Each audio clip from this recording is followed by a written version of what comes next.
గత 2 రోజుల క్రితం నాగోల్ పోలీస్ స్టేషన్ పరిధిలో జరిగిన మల్లికార్జున్ అనే వ్యక్తి హత్య కేసులో నాగోల్ పోలీసులు ఛేదించారు. మల్లికార్జున్తో ప్రాణహాని ఉందన్న అభద్రతా భావంతో మృతుని స్నేహితులు అర్జున్ యాదవ్, ఓంకార్, మల్లెల మహేష్ కత్తితో పొడిచి కిరాతకంగా హత్య చేసినట్లుగా ఎల్బీనగర్ ఏసీపీ కృష్ణయ్య తెలిపారు. మృతుడు మల్లికార్జున్ ఈ ముగ్గురు నిందితులను మద్యం కోసం డబ్బుల విషయంలో పలుమార్లు వేధించడం, డబ్బులు ఇవ్వకపోతే ఒకరి గురించి మరొకరితో చంపుతానని పలుమార్లు చెప్పడంతో ఈ హత్య చేసినట్లుగా తెలిపారు.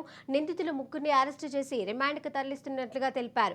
నిందితుల ముగ్గురిపై రౌడీ షీట్ తెరిచి గతంలో ఉన్న పాత కేసుల ఆధారంగా పీడీ యాక్ట్ కూడా నమోదు చేస్తామని ఏసీపీ కృష్ణయ్య తెలిపారు. ఉదయం అరెస్ట్ చేయడం జరిగింది. వాళ్ళు కొప్పుల అర్జున్ యాదవ్, ఇతనికి ఈ సరిపోయిన డిసీజర్కి గతంలో పాత కక్షలు ఉన్నాయి. వీళ్ళంతా కూడా గత 15-20 సంవత్సరాలుగా ఫ్రెండ్స్. ఇతన్ని గతంలో కొట్టినందుకు ఇతను డిసీజర్ ఎవరైతున్నారో ఇతన్ని కూడా గతంలో ఇతని మీద దాడి చేసి కొట్టినందుకు ఇతను మృతిని పైన కూడా ఎల్బీనగర్ పిఎస్లో గతంలో కేసు నమోదై ఉన్నది. పథకం వేయడం జరిగింది. అతనితో పాటు అతని ఫ్రెండ్స్ అందరు కూడా వీళ్ళు కూడా ఫ్రెండ్సే, చనిపోయిన అతనికి మల్లెల మహేష్.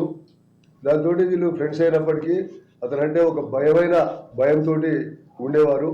ఆ రకంగా అతను కూడా దీంట్లో జాయిన్ కావడం జరిగింది. ఇంకొక అతను కుంచెల ఓంకారు, ఇతనితోటి కూడా ఇతనికి డిసీజర్కి పాత కక్షలు ఉన్నాయి.